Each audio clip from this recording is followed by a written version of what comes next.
على عباده الذين اصطفى أما بعد فأعوذ بالله من الشيطان الرجيم بسم الله الرحمن الرحيم وكل إنسان أنزلناه طائره في عنقه ونخرج له يوم القيامة كتابا يلقاه منشورا اقرأ كتابك كفى بنفسك اليوم عليك حسيبا۔ معزز و مکرم مصلیان کرام اور خواتین اسلام ماں بہنوں، سورہ بنی اسرائیل کی زیادہ تر آیتیں اور اس کے بعد سورۃ الکہف کی چند آیات تلاوت کی گئی ہے۔ میں سورہ بنی اسرائیل کی چند آیات کا خلاصہ آپ کے سامنے پیش کروں گا۔ اللہ سبحانہ و تعالیٰ سے دعا ہے کہ اللہ رب العالمین ہم سب کو سننے اور سنانے سے زیادہ عمل کرنے کی توفیق عطا فرمائے، اور اللہ رب العالمین ہم سب کی عبادتوں کو قبول اور منظور فرمائے، اور ہم سب کی لغزشوں کو اللہ رب العالمین درگزر فرمائے، آمین یا رب العالمین۔ اللہ سبحانہ و تعالیٰ نے سورہ بنی اسرائیل یا سورۃ الاسراء کی آیت نمبر 13 اور 14 میں ارشاد فرمایا، وَكُلَّ إِنسَانٍ أَلْزَمْنَاهُ طَائِرَهُ فِي عُنُقِهِ، اور ہم نے ہر انسان کے نامۂ اعمال اس کی گردن میں لٹکا دیا ہے۔ وَنُخْرِجُ لَهُ يَوْمَ الْقِيَامَةِ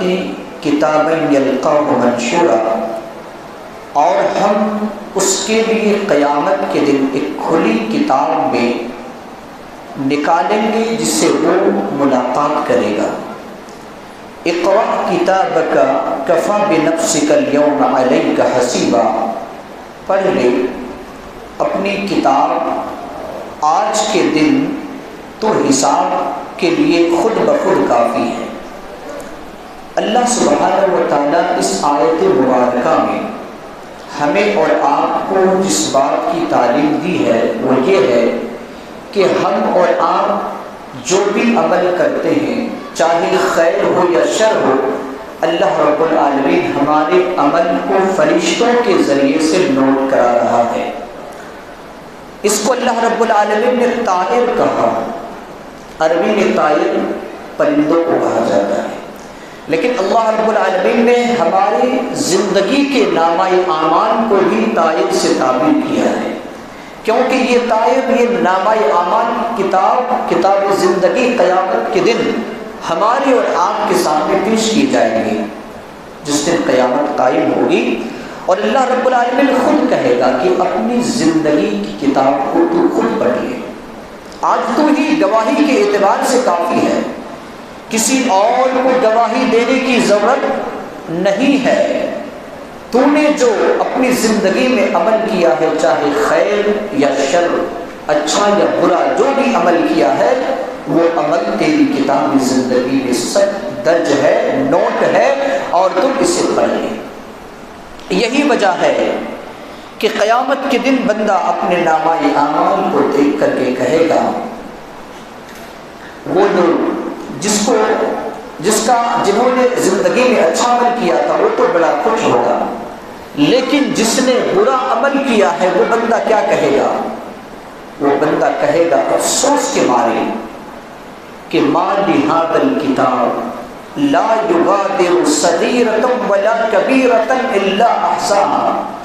اس نامۂ اعمال کو کیا ہو گیا ہے جس نے چھوٹی اور بڑی تمام برائیوں کو درج کر دیا ہے۔ افسوس کے مارے وہ کہے گا۔ لہذا ہم اور آپ اپنی زندگی کو اس طریقے سے چلائیں کہ قیامت کے دن ہمیں اور آپ کو افسوس کرنے کی ضرورت نہ پڑے۔ اللہ رب العالمین نے سورہ اسراء کی آیت نمبر 23 اور 24 میں والدین کی خدمت کرنے کا حکم دیا ہے، اور اللہ رب العالمین نے فرمایا وَقَضَى رَبُّكَ أَلَّا تَعْبُدُوا إِلَّا إِيَّاهُ وَبِالْوَالِدَيْنِ إِحْسَانًا۔ آپ کے پروردگار نے اس بات کا حکم دیا ہے، فیصلہ کیا ہے کہ تم اللہ کے علاوہ کسی اور کی عبادت نہ کرنا اور والدین کے ساتھ حسن سلوک کرنا۔ اما یبلغن عندک الکبر احدہما او کلاہما فلا تقل لہما اف، ان دونوں میں سے دونوں یا دونوں میں سے ایک بڑھاپے کو پہنچ جائے تو تم اسے لفظ اف بھی مت کہنا، ولا تنہرہما، اور اسے ڈانٹنا بھی نہیں، وَقُلْ لَهُمَا قَوْلًا كَرِيمًا، اور اس سے نرمی سے باتیں کرنا، وَاخْفِضْ لَهُمَا جَنَاحَ الذُّلِّ مِنَ الرَّحْمَةِ، اور رحمت کے لیے اپنے بازو کو اس کے لیے بچھا دینا،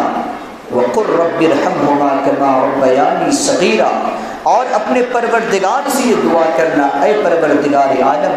ان دونوں پر رحم فرما جس طریقے سے ان دونوں نے مجھے بچپنوں میں پالا اور بڑھایا تھا۔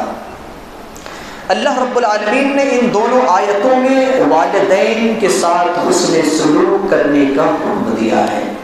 والدین کون ہے؟ والدین وہ ہے جس کی وجہ سے ہم نے اور آپ نے اپنا وجود کو پایا ہے۔ ہمارے والدین کی وجہ سے ہم اس دنیا میں آئے ہیں، اور بڑا خوش نصیب وہ انسان ہے جس نے اپنے والدین کو پانے کے بعد اپنے رب کو راضی کر کے جنت کو حاصل کر لیا۔ پیارے رسول صلی اللہ علیہ وسلم کی حدیث ہے، آپ ممبر رسول کے سیڑھی اور زینے پر قدم رکھ رہے ہیں اور کہہ رہے ہیں آمین، دوسرے سیڑھی پر قدم رکھ رہے ہیں، کہہ رہے ہیں آمین، تیسری سیڑھی پر قدم رکھ رہے ہیں، کہہ رہے آمین۔ صحابہ اکرام کو یہ بات سمجھ میں نہیں آئی، اللہ کے رسول صلی اللہ علیہ وسلم نے صحابہ اکرام کو فرمایا کہ حضرت جبریل امین بد دعا کر رہے تھے 3 شخص کے بارے میں، 3 قسم کے لوگوں کے بارے میں۔ ایک وہ جس نے اپنے والدین کو پایا اور پانے کے باوجود اپنے والدین کو راضی کر کے اللہ کو راضی نہ کر سکا، جنت حاصل نہ کر سکا، ایسے لوگوں کے لیے ہلاکتی اور بربادی ہو، یہ بد دعا کر رہے تھے اور میں کہہ رہا تھا آمین۔ دوسرے وہ شخص جو رمضان المبارک کا عظیم مہینہ پایا اور پانے کے باوجود اپنے گناہوں کی مغفرت کرا کے وہ جنت میں داخل نہ ہو سکا، تو وہ انسان بھی ہلاک اور برباد ہو جائے، میں نے کہا آمین۔ پھر تیسرا وہ شخص جس نے نبی صلی اللہ علیہ وسلم کے نام سننے کے بعد درود نہ پڑھا، وہ انسان بھی ہلاک ہو جائے، تو میں نے کہا آمین۔ اللہ کے رسول صلی اللہ علیہ وسلم آمین کہہ رہے ہیں،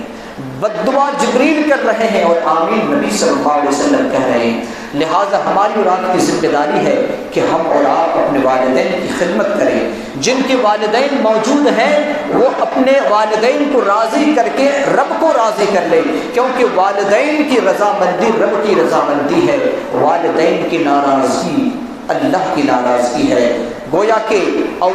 اگر والدین راضی ہو جائیں تو یقیناً وہ انسان جنت میں داخل ہوگا، اور اگر والدین ناراض ہیں تو اس انسان کے لیے جنت ملنا بہت ہی مشکل ہے۔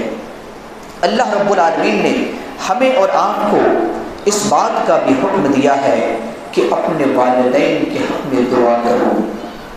رب ارحمہما کما ربیانی صغیرا، یہ دعا خاص طور سے کرنے کا اپنے والدین کے حق میں حکم دیا ہے اور اللہ رب العالمین نے حکم دیا ہے۔ لہذا ہماری ذمہ داری ہے کہ والدین کے حق میں ہم دعا کریں، ہم والدین کے حق میں دعا کریں۔ اگر ہمارے والدین نہیں ہیں، اللہ کے پیارے ہو چکے ہیں، تو ان کے حق میں دعا کریں، اور ان کے حق میں اس بات کی دعا کریں کہ اے اللہ اگر کسی بھی عذاب میں گرفتار ہے اللہ تو ان کے عذاب کو دور فرما دے، اگر وہ اے اللہ کسی بھی اگر مصیبت میں پڑا ہوا ہے اے اللہ تو ان کی مصیبت کو ٹال دے، ان کی گناہوں کی مغفرت فرما دے، کیونکہ اللہ کے رسول صلی اللہ علیہ وسلم نے ہمیں اور آپ کو اس بات کا حکم دیا ہے۔ اور اگر ہم اور آپ اگر اپنے والدین کے نیک اور صالح اولاد ہیں تو یہ دعا اللہ رب العالمین کی بارگاہ میں براہ راست پہنچ جاتی ہے، ڈائریکٹ پہنچ جاتی ہے، کیونکہ اللہ کے رسول صلی اللہ علیہ وسلم فرماتے ہیں کہ جب کسی کا انتقال ہو جاتا ہے تو سارے اعمال ختم ہو جاتے ہیں سوائے 3 اعمال کے، ان میں سے نیک اولاد کی دعا بھی جو اپنے والدین کے حق میں دعا کرے۔ لہٰذا ہم اور آپ اپنے والدین کے حق میں دعا کریں۔ اور یاد کیجئے اللہ کے رسول صلی اللہ علیہ وسلم جب مقام ابوا پر پہنچے، جہاں پر آپ صلی اللہ علیہ وسلم کی والدہ کا انتقال ہوا تھا، مقام ابوا میں آپ کی ماں آمنہ کی قبر موجود ہے۔ اللہ کے رسول صلی اللہ علیہ وسلم فرماتے ہیں کہ میں جب وہاں پر پہنچا اپنے رب سے دو بات کی درخواست کی اور کہا کہ اللہ ان دونوں باتوں کو قبول فرما لیں۔ اللہ نے ایک بات کو قبول کیا، دوسرے بات کو رد کر دیا۔ پہلی بات کیا تھی؟ اے اللہ میری والدہ کی قبر کی زیارت کرنے کی مجھے اجازت دی، تو اللہ نے اجازت دے دی اور کہا کہ جاؤ اپنی والدہ کی قبر کی زیارت کرو، لیکن میں نے اس بات کا اللہ رب العالمین سے اجازت مانگی کہ اے اللہ تو اس بات کی اجازت دے کہ میں اپنی والدہ کے حق میں مغفرت کی دعا کروں، تو اللہ رب العالمین نے مجھے اس بات کی اجازت نہیں دی۔ اللہ کے رسول صلی اللہ علیہ وسلم قبر کے پاس پہنچتے ہیں، صحابہ اکرام کی ایک بڑی جماعت ہے، صحابہ اکرام کہتے ہیں کہ اللہ کے رسول صلی اللہ علیہ وسلم اپنے ماں کی قبر کے پاس پہنچ کر کے اس قدر روئے کہ تمام صحابہ اکرام بھی آپ صلی اللہ علیہ وسلم کے رونے کو دیکھ کر کے سب کے سب رونے لگے۔ لہٰذا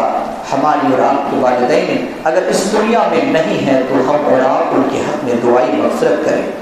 اور جنت میں اعلیٰ مقام کی اللہ رب العالمین سے درخواست کریں۔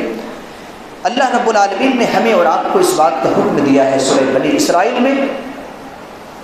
کہ وَآتِ ذَا الْقُرْبَى حَقَّهُ وَالْمِسْكِينَ وَابْنَ السَّبِيلِ وَلَا تُبَذِّرْ تَبْذِيرًا إِنَّ الْمُبَذِّرِينَ كَانُوا إِخْوَانَ الشَّيَاطِينِ وَكَانَ الشَّيْطَانُ لِرَبِّهِ كَفُورًا۔ اور قرابت داروں کا اس کا حق ادا کر دو، مسکین کو ادا کر دو اور مسافروں کو دے دو اور فضول خرچی مت کرو، یقیناً فضول خرچی کرنے والے شیطانوں کے بھائی ہیں اور شیطان اپنے رب کا ناشکرا ہے۔ اللہ رب العالمین نے ان دونوں آیتوں میں آیت نمبر 26 اور 27 میں یہ بتایا ہے کہ قرابت داروں کو اس کا حق دے دو، یہ نہیں کہا کہ تمہارا حق دے دو۔ اللہ رب العالمین نے کیا کہا؟ وَآتِ ذَا الْقُرْبَى حَقَّهُ،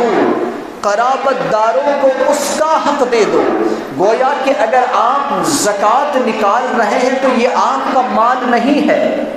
اگر آپ کسی کو کچھ احسان کر رہے ہیں تو یہ آپ کا مال نہیں ہے۔ اللہ رب العالمین نے یہ نہیں کہا کہ تم اپنا حق دو، اللہ رب العالمین نے یہ کہا کہ قرابت داروں کو، مسکینوں کو، مسافروں کو اس کا حق ادا کر دو۔ لیکن یاد رہے کہ فضول خرچی نہ کرو۔ آج ہمارے معاشرے کے اندر قرابت داروں کو حق نہیں دیا جاتا، مسکین، بیواؤں، یتیموں، ضرورت مندوں کو حق نہیں دیا جاتا، لیکن آج بے جا خرچ کیا جاتا ہے۔ کھانے پینے کے معاملہ میں ہو، پہننے کے معاملہ میں ہو، گھر کے معاملہ میں ہو، سواری کے معاملہ میں ہو، شادی بیاہ کے معاملہ میں ہو، کسی بھی فنکشن کے معاملہ میں ہو، آج بے جا خرچ کیا جاتا ہے۔ جس بات سے اللہ رب العالمین نے روکا تھا اس بات کو آج امت مسلمہ کثیر تعداد میں کرنے کو تیار ہے اور کر رہی ہے۔ اللہ رب العالمین نے کہا کہ جو فضول خرچی کرنے والے، بے جا خرچ کرنے والے ہیں وہ شیطان کے بھائی ہیں اور شیطان اپنے رب کا ناشکرا ہے۔ لہٰذا ہمیں اور آپ کو چاہیے کہ ہر معاملہ میں ہم اور آپ فضول خرچی سے بچیں۔ اللہ رب العالمین نے آیت نمبر 29 میں فرمایا ہے وَلَا تَجْعَلْ يَدَكَ مَغْلُولَةً إِلَىٰ عُنُقِكَ وَلَا تَبْسُطْهَا كُلَّ الْبَسْطِ فَتَقْعُدَ مَلُومًا مَحْسُورًا، اور اپنے ہاتھ کو گردن میں باندھ کر مت رکھو اور نہ ہی مکمل طور پر خرچ کر دو کہ تم پھر ملامت اور پریشان حال بیٹھ جائے گا۔ اللہ رب العالمین نے اس آیت مبارکہ میں یہ فرمایا ہے کہ خرچ جب تم کرو تو بخیلی مت کرو۔ اپنے گردن پہ ہاتھ کو باندھ کر رکھنے کا مطلب کیا ہے کہ بخیلی مت کرو، کیونکہ مومن بخیل نہیں ہوتا ہے، مومن بخیل نہیں ہوتا ہے۔ تو اللہ رب العالمین نے بخیلی کرنے سے منع فرمایا ہے اور یہ بھی فرمایا کہ تم بہت زیادہ بھی خرچ مت کرو، سورہ فرقان میں اللہ رب العالمین نے کیا فرمایا؟ وَإِذَا أَنفَقُوا لَمْ يُسْرِفُوا وَلَمْ يَقْتُرُوا وَكَانَ بَيْنَ ذَلِكَ قَوَامًا، یعنی نہ تم زیادہ خرچ کرو اور نہ کم خرچ کرو، بلکہ ضرورت جتنی ہے اتنی تم کیا کرو؟ خرچ کرو۔ یہ اللہ رب العالمین نے حکم دیا ہے، لہذا ہماری اور آپ کی ذمہ داری ہے کہ ہم اور آپ اعتدال کا راستہ اپنائیں، جتنی ضرورت پڑے اتنے ہم اور آپ خرچ کریں، اور اگر ایسا ہم کریں گے تو یقیناً اللہ رب العالمین ہم سے مؤاخذہ نہیں کرے گا۔ دوسری بات یہ ہے کہ اللہ کے رسول صلی اللہ علیہ وسلم فرماتے ہیں جس دن قیامت قائم ہوگی بندے سے 5 سوالات کیے جائیں گے، اور جب تک یہ 5 سوالات نہیں ہوں گے کسی آدم کی اولاد کا پیر ہلنے والا نہیں ہے۔ پھر اللہ کے رسول صلی اللہ علیہ وسلم نے فرمایا 2 سوال تو صرف انسان کو اس کے مال سے متعلق ہوگا کہ من این اکتسبہ وفیم انفقہ، تم نے مال کہاں سے حاصل کیا اور کہاں خرچ کیا، 2 سوال ہوگا۔ لہذا حاصل کرنا بھی اور خرچ کرنے کا راستہ بھی صحیح ہونا چاہیے تاکہ قیامت کے دن ہم اور آپ آسانی کے ساتھ جواب دے سکیں۔ آخری آیت میں آپ کے سامنے پڑھوں، آیت نمبر 36 ہے، اللہ رب العالمین نے فرمایا وَلَا تَقْفُ مَا لَيْسَ لَكَ بِهِ عِلْمٌ إِنَّ السَّمْعَ وَالْبَصَرَ وَالْفُؤَادَ كُلُّ أُولَٰئِكَ كَانَ عَنْهُ مَسْئُولًا، جس کے بارے میں تمہیں علم نہیں اس کے پیچھے مت پڑو، کیونکہ کان، آنکھ اور دل یہ سب کے سب قیامت کے دن پوچھے جانے والے ہیں۔ لہٰذا ہم اور آپ کسی ایسے معاملہ میں نہ پڑیں جس کے بارے میں ہمارا علم ہی نہیں ہے، تو ہمیں نہ لیں، تو میں لگے نہ رہیں کہ اس نے کیا کیا ہے، وہ کیا کر رہا ہے، کیونکہ اللہ رب العالمین نے آپ کو فرشتہ نہیں بنایا ہے، کسی انسان کے گناہوں کو لکھنے کا ذریعہ آپ کو نہیں بنایا ہے، اللہ رب العالمین نے فرشتوں کو بنایا ہے، لہذا فرشتے اس انسان کی حرکت کو اور اس کی اچھائی اور برائی کو نوٹ کر رہا ہے، نہ کہ تمہیں بنایا ہے، لہذا ہمیں اور آپ کو اس کے بارے میں پیچھے پڑنے کی ضرورت نہیں ہے۔ اللہ رب العالمین نے فرمایا وَلَا تَمْشِ فِي الْأَرْضِ مَرْحًا إِنَّكَ لَن تَخْرِقَ الْأَرْضَ وَلَن تَبْلُغَ الْجِبَالَ طُولًا، زمین پر اکڑ کر مت چلو، زمین پر چلو تو اکڑ کر مت چلو، تکبر کر کے مت چلو، یقیناً تو زمین کو پھاڑ نہیں سکتا ہے اور آسمان کی اور پہاڑ کی بلندی کو پہنچ نہیں سکتا ہے، نہ تیرے اندر اتنی طاقت ہے کہ زمین کو پھاڑ دو، اور نہ تیرے اندر اتنی طاقت ہے کہ تم اتنے بڑے بن جاؤ جتنے پہاڑ ہے۔ تو جب تمہارے اندر اتنی طاقت نہیں ہے تو پھر تمہیں تکبر اور اس طریقے سے ناز کے ساتھ چلنے کا کس نے حکم دیا ہے؟ حدیث پاک کے اندر آتا ہے کہ قارون کو اللہ رب العالمین نے اسی وجہ سے ہلاک کیا تھا۔ قارون جو اپنے وقت کا بہت بڑا مالدار تھا، اس قارون کے بارے میں کیا آتا ہے کہ 2 جوڑے لباس میں نکلا، اپنی بہترین سواری میں نکلا، اور اس طریقے سے اپنے لاؤ لشکر کے ساتھ نکلا، اور بڑے ہی تکبر کے ساتھ نکلا، اپنے لباس کو گھٹنے سے نیچے لٹکاتے ہوئے نکلا، اور پھر اللہ رب العالمین نے اس تکبر کو پسند نہیں کیا بلکہ زمین کے اندر اسے دھسا دیا۔ اللہ کے رسول صلی اللہ علیہ وسلم فرماتے ہیں کہ وہ دھستا جائے گا یہاں تک کہ قیامت قائم ہو جائے گی۔ اے مسلمانوں، تکبر کرنا چھوڑ دو، مسلمانوں غرور کرنا چھوڑ دو، مسلمانوں فخر کرنا چھوڑ دو، مسلمانوں انانیت میں مت آؤ، بلکہ یہ انانیت اللہ رب العالمین کو پسند نہیں ہے۔ پھر کیسے ہمیں اور آپ کو بننا ہے؟ تسبح له السماوات السبع والارض ومن فيهن وان من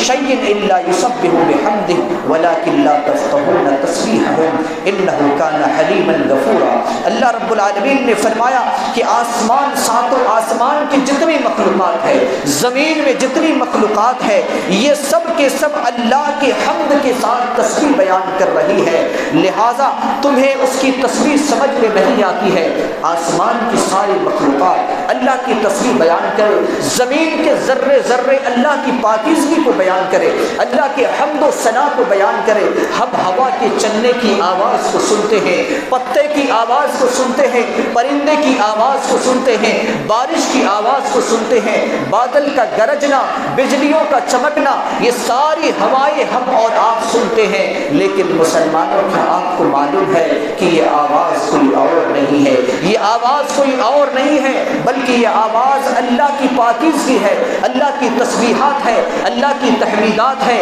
اللہ کی تحلیلات ہے، جو اللہ کی بہترین تسبیحات کو بیان کر رہی ہے۔ لیکن ہم ان کی تسبیحات کو، ان کی پاکیزگی کو، ان کے اللہ رب العالمین کی حمد و ثنا کو بیان کرنے کو ہم سمجھتے نہیں ہیں۔ اللہ رب العالمین نے ہمیں اور آپ کو اس بات کا حکم دیا ہے کہ جب ساری کائنات اللہ کی تسبیح بیان کر رہی ہے تم تو اشرف المخلوقات ہو۔ اللہ رب العالمین نے فرمایا کہ وَلَقَدْ كَرَّمْنَا آدَمَ،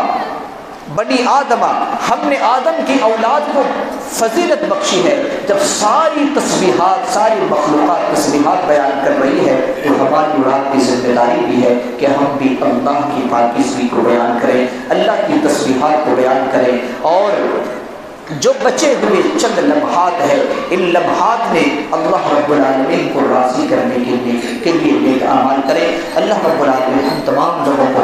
نیک اعمال کرنے کی توفیق عطا فرمائے، اور اللہ رب العالمین ہم نے جو بھی خطائیں کی ہے اے اللہ تمام گناہوں کو تیری مغفرت فرما دے، لغزشوں کو معاف فرما دے۔ رب کریم ہماری حسنات کو، ہماری نیکیوں کو قبولیت کا درجہ عطا فرما۔ الہ العالمین ہم نے جو قرآن کی تلاوت کی ہے، ہم نے جو توبہ و استغفار کیا ہے، ہمارے قیام اور صیام کو اللہ تو قبولیت کا درجہ عطا فرما۔ ہم سے جو بھی خطائی ہوئی ہے اللہ تو اسے درگزر فرما دے۔ آمین یا رب العالمین۔ بارک اللہ لنا و لکم فی القرآن العظیم۔